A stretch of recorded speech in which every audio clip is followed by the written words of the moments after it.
শুধু ভোটের রাজনীতি করছে, মুসলিমকে দিয়ে মুসলিমকে মারছে, বোম বাঁধছে কে মুসলিম, মারছে কাকে মুসলিমকে, এই তো করে চলে যাচ্ছে, মুসলিমদেরকে বোকা হিসেবে ব্যবহার করছে। কিন্তু মুসলিম সমাজ জেগে গেছে, দিদিমণি, পিসিমণি, ভাইপো, জেগে গেছে মুসলিম সমাজ, আর ভুল বোঝাতে পারবেন না। দিন আগে একজন বাংলাদেশের মৌলবি উনি বলেছে, আই লাভ ইউ মমতা, তুমি এখানে এসো, তোমার যদি বিয়ে না হয়ে থাকে আমি তোমাকে বিয়ে করব। ভাবুন তো, আমাদের দেশে আমাদের পশ্চিমবাংলার মুখ্যমন্ত্রী, যতই আমি ওনার বিরোধিতা করি, রাজনৈতিক বিরোধিতা থাকবে, কিন্তু উনি আমাদের পশ্চিমবাংলার দায়িত্বে আছেন, আমাদের গার্জেনকে এত বড় কথা বলেছে। একটা টিএমসির ভাই বোন নেই, একটা বন্ধু নেই। অভিষেকবাবু চুপ করে আছেন কেন? রাজ্যের মুখ্যমন্ত্রীকে অপমান করবে, আপনারা মুখ বুজকে সহ্য করবেন? কি স্বার্থ আছে? কিসের স্বার্থ? বাংলার মুখ্যমন্ত্রীকে অপমান করবে, এত বড় নোংরা ভাষায় অপমান করবে, আপনারা সহ্য করছেন। আমরা ভারতীয় জনতা পার্টি করি, আমি হাজি মোহাম্মদ আলফাজউদ্দিন, আমার বিবেকে লেগেছে, আমার খারাপ লেগেছে, আমার বাংলার মুখ্যমন্ত্রীকে এত বড় অপমান করেছে, আমরা তার প্রতিবাদ জানাচ্ছি। কিন্তু দুঃখের বিষয়, একটা তৃণমূল কোনো কর্মী পর্যন্ত নেই এটার প্রতিবাদ করছে। আইপ্যাকের উপর যে ইডি একটা বড় সংস্থা যিনি আছে, সেন্ট্রাল সংস্থা আছে, উনি রেড করেছে। আর দিদি গ্রিন ফাইলটাকে, সবুজ ফাইলটাকে, যেভাবে একটা মা একটা নিজের শিশুকে নিয়ে ধরে থাকে সেভাবে উনি ধরেছিলেন। তো ওই গ্রিন ফাইলে, সবুজ ফাইলে কি হতে পারে? সবুজ ফাইলে আর কি থাকবে? সেই মায়ের মতো যে ভাইপো মানুষ করেছে, সে ওনারই সব কিছু কেলেঙ্কারি আছে। কয়লা কেলেঙ্কারি থেকে, গরু কেলেঙ্কারি থেকে শুরু করে কি কেলেঙ্কারি নেই, সমস্ত কেলেঙ্কারি আছে ওই ফাইলের মধ্যে। যদি অন্য কিছু না থাকতো, পার্টির বিষয় যিনি বলছেন, তাহলে ওপেন দেখিয়ে দিতেন পার্টির বিষয় আছে, তাহলে উনি চুরি করে নিয়ে পালাচ্ছেন কেন? চুরি করে পালানোর কোনো প্রয়োজনই ছিল না, কিন্তু চুরি করে নিয়ে পালিয়ে গেছে এবং পুলিশকে দিয়ে পালিয়েছে। আমরা আগে দেখেছি পুলিশ চোরকে ধাওয়া করে, এখন দেখছি পুলিশকে দিয়ে উনিকে ডাকাতি করে বেড়াচ্ছে। আমরা দেখতে পেরেছি একদম দৌড়ে গেছে, কোনো ম্যারাথন যেরকম হয়, উনি ফাইলটা নিয়েছে, নিজের গাড়ির ভিতরে ঢুকিয়ে দিয়েছে। আর ওদের সঙ্গে যে ওনার যে বডিগার্ড ছিল, ওনার যে স্টাফ ছিল, যে পুলিশ ছিল, ওরাও কিন্তু ধাক্কা মেরে মেরে একদম চলে যাচ্ছে। যেরকম রাবড়ি খেলা হয়, ফুটবল খেলা হয়, ওইভাবে। তো অতটা কিসের আতঙ্ক? চোরের তো সবসময় চোরের মন বকচার দিকে, জানে তো ওর মধ্যে আমার সব কেলেঙ্কারি আছে, ধরা পড়ে গেলে আমি তো ফেসে যাব, আমার ভাইপো ফেসে যাবে, অভিষেক ব্যানার্জির তাহলে আর মুখ্যমন্ত্রী হওয়ার স্বপ্নটাই অধরার থেকে যাবে। তার কারণেই এই কাজ করেছে। মাইনরিটি, আপনি হচ্ছে ভাইস প্রেসিডেন্ট আমাদের পশ্চিমবাংলে, তো আপনি এখন কিভাবে এই জিনিসটাকে দেখছেন? আমি দেখছি আমার যারা মা বোন আছেন, আমি মাইনরিটি বলে না, টোটাল পশ্চিমবাংলায় মা বোন আছেন, যারা দিদিরা আছেন, ভাইরা আছেন, বেকার আছেন, তাদেরকে কাজের ব্যবস্থা করতে হবে। ওইসব ভাতা টাতার কোনো প্রয়োজন নেই, 200-500 ভোটের রাজনীতির প্রয়োজন নেই। আমার মা বোনেদের কর্মসংস্থান করে দিতে হবে, কাজের ব্যবস্থা করে দিতে হবে, ভাতার কোনো প্রয়োজন নেই। আমার যুবক ভাইরা আজকে MA পাস, BA পাস, তারা আজকে রিক্সা চালাচ্ছে, বুঝতে পারছেন? ঠিক, সবথেকে বড় আমরা দেখতে পেলাম এই দুদিন মধ্যে যে যত রিক্সাওয়ালা আছে, যত ট্যাক্সিওয়ালা আছে, যত হকাররা বসে, যত সবজিওয়ালা আছে, সবাইকে তুলে তুলে বলেছে যে আমাদের র্যালিতে যেতে হবে। এই র্যালিটা কিসের এগেন্সে? উনি নিজের ইডি কাজটাকে আটকে দিয়েছে, আর ওই কাণ্ডটাকে লুকানোর জন্য করেছে, এই র্যালিতে এদেরকে নিয়েছে। এটা হচ্ছে ইউনিয়নে জোর করে বলেছে, না হলে ইউনিয়নে গাড়ি চালাতে পারবে না, জোর করে করে এদেরকে নিয়ে এসছে, চাপে পড়ে ওরা এসছে। আর তো বেশি দিন না, 4টে মাস সবুর করেন, ওরা সব আমাদের সঙ্গে আছে, যুবকরা আমাদের সঙ্গে আছে, সিভিক ভলেন্টিয়াররা আমাদের সঙ্গে আছে, পুলিশরা আমাদের সঙ্গে আছে। সিভিক ভলেন্টিয়ারদের উপরে যে অত্যাচার হচ্ছে, মাত্র 10,000 টাকা মাইনে পায়। আমাদের সরকার আসলে আমরা অন্য রাজ্যে যেরকম হোমগার্ড আছে, আমরা ওদেরকে হোমগার্ডে নিযুক্ত করব। মিনিমাম 26,000 টাকা মাইনে পাবে সিভিক ভলেন্টিয়াররা। দিদিমণি বলেছিল এদেরকে আমরা হোমগার্ড করে দেব, করেনি, শুধু মিথ্যা প্রতিশ্রুতি দিয়ে যায় এই দিদিমণির সরকার। আশাকর্মীদেরকে ব্যবহার করে যাচ্ছে, সেলফ হেল্প গ্রুপকে ব্যবহার করে যাচ্ছে। কেন্দ্র সরকার টাকা দিচ্ছে স্কুল ড্রেসের জন্য, সেই টাকা আপনার 23 সালের এখনও 9% বাকি আছে, 24 সালের 30% বাকি আছে, 25 সালের 50% টাকা বাকি আছে। কেন্দ্র সরকার দিয়ে দেয় প্রত্যেক বছরে মার্চ মাসের মধ্যে পুরো টাকা ক্লিয়ার করে দেয়। এই মমতা ব্যানার্জির সরকার সেই টাকা নিজের কাজে আত্মসাৎ করে সুদ বাড়িয়ে ধীরে ধীরে অল্প অল্প করে টাকা দিয়ে যাচ্ছে। এটা কোন আইনে আছে? ভারতবর্ষের কোনো রাজ্যে এটা হয় না। একমাত্র মমতা ব্যানার্জি সরকার সাদা নেভি ব্লু ড্রেস তন্তুসকে অর্ডার দিয়ে সেই ড্রেস বানিয়ে সাপ্লাই দিচ্ছে, দিয়ে কয়েকশো কোটি কোটি টাকা আত্মসাৎ করছে। এত বাজে কোয়ালিটির ড্রেস দেয় যে আমার ছোট ছোট ভাই বোনরা সেই ড্রেস পরতে পারে না। এই মমতা ব্যানার্জির সরকার 7 বছরের বাচ্চাকে পর্যন্ত রেপ করতে ছাড়ে না, সেই বিষয় পর্যন্ত নুকিয়ে দেয়। রেপের রাজনীতি চলে আসছে, এরা রেপ করছে, সাইড করে দিচ্ছে। মা বোনেদের কোনো সুরক্ষা নেই। আপনারা চলে যান, বিহারে চলে যান, আসামে চলে যান, দিল্লি চলে যান, মুম্বাইতে চলে যান, মা বোনেরা রাত 2টো 3টে একা ঘুরে বেড়াচ্ছে, কোনো রেপ নেই। আর পশ্চিমবাংলায় কোনো সুরক্ষা নেই। এই তৃণমূল সরকার এসে কোনো সুরক্ষা নেই মেয়েদের। আমি সবার কাছে আবেদন করব, আমার মা বোন, দিদি, ভাই, বোন, আপনারা যদি সুরক্ষিত থাকতে চান তাহলে ভারতীয় জনতা পার্টি করেন। ভারতীয় জনতা পার্টির বিকল্প নেই। এই তোলামূল সরকারকে যদি চেঞ্জ করতে হয় তাহলে বিজেপি ছাড়া অন্য কোনো আর দল করে ফাও ভোটটা নষ্ট করবেন না। কংগ্রেসের কোনো বেজ নেই, আপনার সিপিএমের কোনো বেজ নেই, এদেরকে ভোটটা দিয়ে নষ্ট করেন না। যদি মনে করেন তোলামূল সরকারকে উৎখাত করে বাংলা থেকে বার করে দেবেন তাহলে আপনি আপনার ভোটটা নষ্ট করবেন না, বিজেপিকে দেবেন। আমরা মিনিমাম মা বোনেদেরকে 3000 টাকা ভাতা দেব। আর আমি কথা দিচ্ছি বাংলায় এক্সপোর্ট আমি নিয়ে আসবো।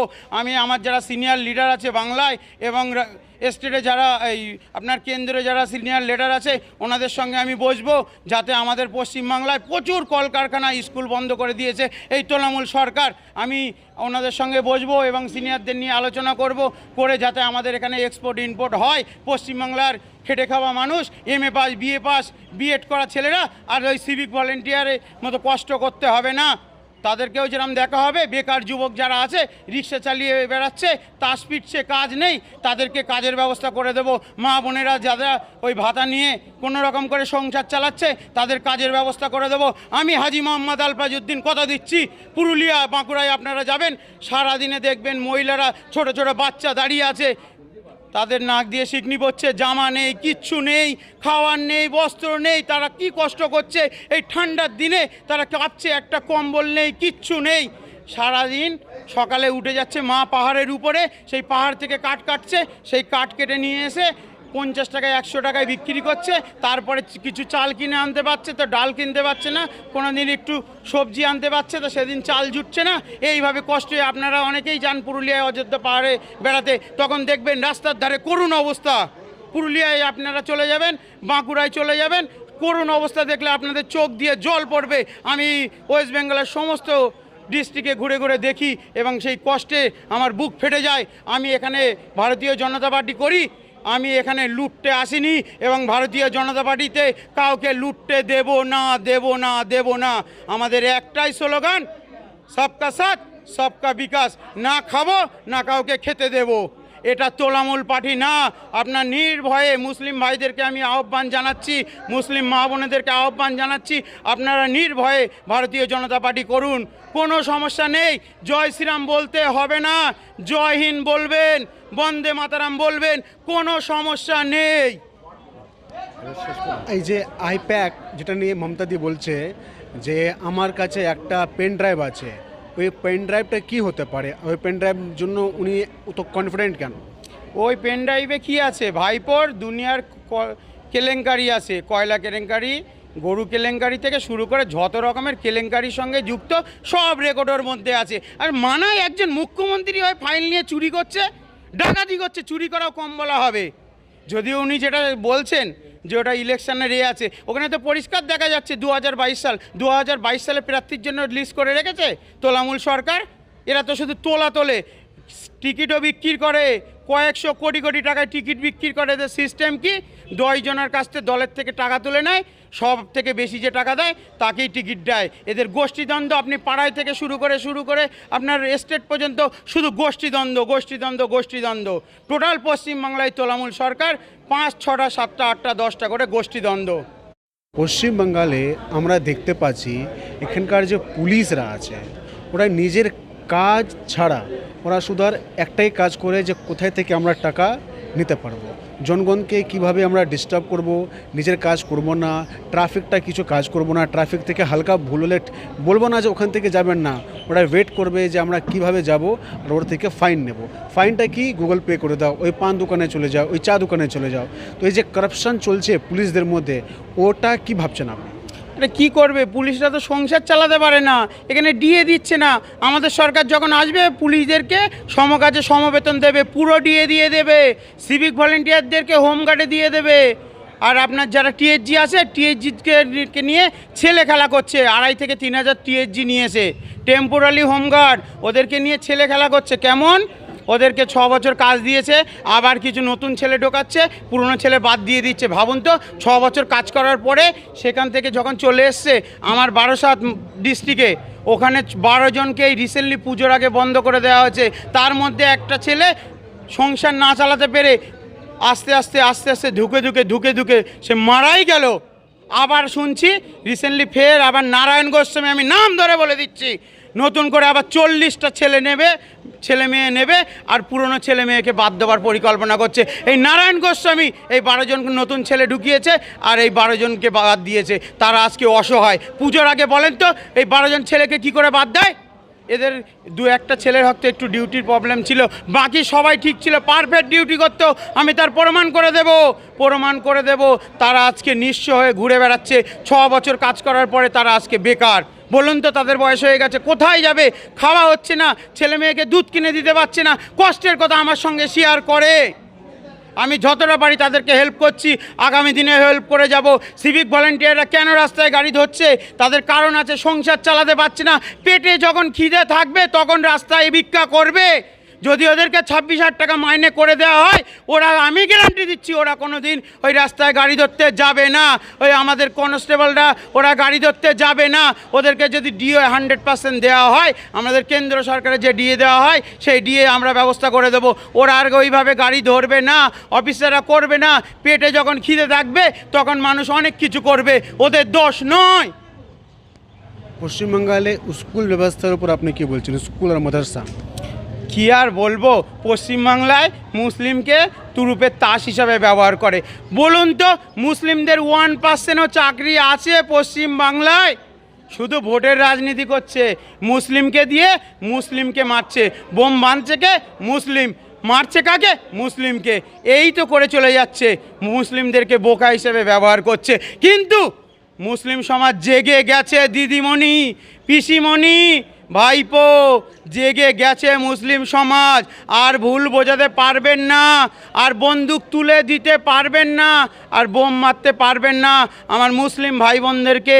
এবং যারা আছে খ্রিস্টান ভাই বোনদেরকে, খ্রিস্টানরা অনেক সজাগ। আমার মুসলিম ভাইরা, মুসলিম বোনেরা, তারা একটু শিক্ষার হয়তো অভাব আছে, কোনো সাবসিডি পাচ্ছে না, কি করে শিক্ষা করবে? সংসারের জ্বালায়, পেটের জ্বালায় শিক্ষা অর্জন করতে পারছে না, তাই তাদেরকে ভুল বুঝিয়ে এই ভোটের রাজনীতি করা হয়। মমতা ব্যানার্জি প্রকাশ্যে বলছে, এই সওগাত, তুই তো বোম্বা দিস, ঠিক আছে, ওখানে আবার জীবনতলায় বাস স্ট্যান্ড হবার জায়গা। তাহলে ভাবেন, উনি নিজে হাতে করে তৈরি করছে, মুসলিমদেরকে বোম তুলে দিচ্ছে এই মমতা ব্যানার্জির সরকার। মারছে কাদের? মুসলিমদেরকে।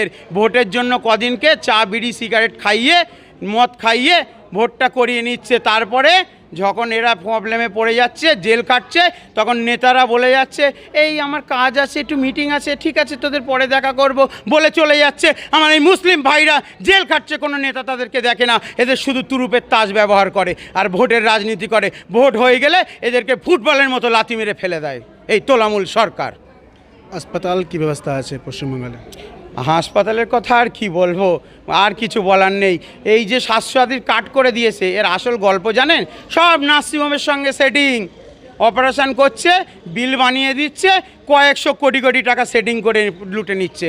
আপনি চলে যাবেন তামিলনাড়ু সিএমসিতে, ওখানে বলে ওই আপনার দিদিরা সব টাকা পয়সা দেয় না, আমরা ওই কার্ডে কিছু করতে পারবো না, এমার্জেন্সি হলে আপনি করিয়ে নেন। নার্সিংহোমে গেলে বলছে, ও আমরা 2 বছর পরে টাকা পাই, 6 মাস পরে টাকা পাই। 1 বছর পরে টাকা পাই, যদি এমার্জেন্সি হয় তাহলে তাড়াতাড়ি ক্যাশ পয়সা দেন, আমরা করে দিচ্ছি। তারপরেও যদি স্বাস্থ্যসাথীতে করাতে হয় বিভিন্ন রকমভাবে তাদের কাছে প্রথমে 2,000, 5,000, 10,000 টাকা নিয়ে তারপর অপারেশন করছে স্বাস্থ্যসাথী কার্ডের মাধ্যমে, সেখানে কয়েকশো কোটি কোটি টাকা লুটে নিচ্ছে। এই মমতা ব্যানার্জি যত ভাতা থেকে শুরু করে যত রকমের প্রকল্প করেছে প্রত্যেকটা লুটের জন্য, কোটি কোটি টাকা লুটের জন্য। আর মানুষকে দেখাচ্ছে আমি এই করছি সেই করছি। ট্যাক্সের টাকা দিয়ে আজ পর্যন্ত ভারতবর্ষ কেন পৃথিবীতে এরকম কোনো রেকর্ড নেই, ট্যাক্সের টাকায় সাধারণ সমস্ত ধর্মের মানুষের ট্যাক্সের টাকা দিয়ে দীঘায় জগন্নাথ মন্দির করেছে। ট্যাক্সের টাকা দিয়ে আপনার ক্লাবে 1,10,000 কোটি টাকা দিয়ে যাচ্ছে। ট্যাক্সের টাকা দিয়ে আবার নিউ টাউনে করবে বলছে, জমি কিনে নিয়েছে। ওনার কি নিজের গাঁটির পয়সা, বাবার পয়সা, আমার আপনার ট্যাক্সের পয়সা দিয়ে আপনি কেন এই রাজনীতি করছেন? আপনাকে মন্দির মসজিদ কে করতে বলেছে? মন্দির মসজিদ জনগণের টাকায়, সমাজের দানের টাকায় হবে। আমি মসজিদের বিরুদ্ধে নয়, মন্দিরের বিরুদ্ধে নয়, গির্জারও বিরুদ্ধে নয়। জনগণ টাকা দেবে, সেই টাকা নিয়ে মসজিদ, মন্দির, গির্জা হবে। সাধারণ মানুষের এই ট্যাক্সের টাকা দিয়ে এটা করা যাবে না। এটা চরম অন্যায় কাজ করছে মমতা ব্যানার্জির সরকার। হুমায়ু কবির কোনো ভোট কাটবে, ওর বেনিফিটটা কে পাবে? বিজেপি পাবে না টিএমসি পাবে? টিএমসি পাবে, ও তো বি টিম, টিএমসির বি টিম। হুমায়ুন কবির আর দিদিমণি সব সেটিং, জানে মুসলিম ভোট পাবো না, ওনাকে দিয়ে এই খেলানো হচ্ছে। ও দেখবেন উনি যে কটা সিট পাবে সব সিটগুলোই ওই দিদিমণির সঙ্গে জয়েন করে দেবে। হুমায়ুনের ব্যাকগ্রাউন্ড দেখেন, উনি কোন পার্টি করেনি, উনি বিজেপিও করেছেন, আবার টিএমসিও করেছেন, আবার নতুন দলও খুলে নিয়েছেন। ও হচ্ছে তৃণমূল সরকারের বি টিম। ও দেখবেন যে কটা সিট পাবে, হয়তো 2-1টা সিট পেতে পারে, সেই দিদির সঙ্গে জুড়ে যাবে। ওকে আমি 1% ভরসা করি না। মুসলিম সমাজকে বলছি, আপনারা যদি বাঁচতে চান, মা বোনেদের সুরক্ষা রাখতে চান, যদি কাজের ব্যবস্থা করতে চান, দিল্লির মতো, বোম্বের মতো, অন্যান্য স্টেজের মতো, ইউপির মতো, আসামের মতো, তাহলে ভারতীয় জনতা পার্টিকে ভোট দেন। একে তাকে ভোট দিয়ে ভোটটা পচিয়ে নষ্ট করেন না। আর এই তোলামূলকে সরাতে গেলে একমাত্র দল এই ভারতীয় জনতা পার্টিকে আপনারা ভোট দেবেন, নিজেদের ভোটটাকে নষ্ট করেন না। আমি আজকে হাজী সাহেব হয়ে সমাজে এত অত্যাচার, এত মা বোনেদের উপরে অত্যাচার সহ্য না করতে পারে। সেলফ হেল্প গ্রুপের ক্যান্টিনে যারা মা ক্যান্টিন চালায়, কত দিনের টাকা পায় না জানেন? 1 মাস, 2 মাস, 6 মাস, 8 মাস, 9 মাস হয়ে যাচ্ছে। যত আসে সেলফের গ্রুপ, আশাকর্মী, সব বঞ্চিত। দেখলেন তো কিছুদিন আগে কি অবস্থা হলো। মা বোনেরা রাস্তায় নেমে যাবে, যুবকদের কাজ নেই, ইয়ং সম্প্রদায় বিয়ে করতে পারছে না, যুবকরা আজ বিয়ে করতে পারছে না, যুবতীরা আজ বিয়ে করতে পারছে না। শুধু কি করবে? পাবজি খেলছে, সময় কাটাতে পারছে না। আর কি করবে?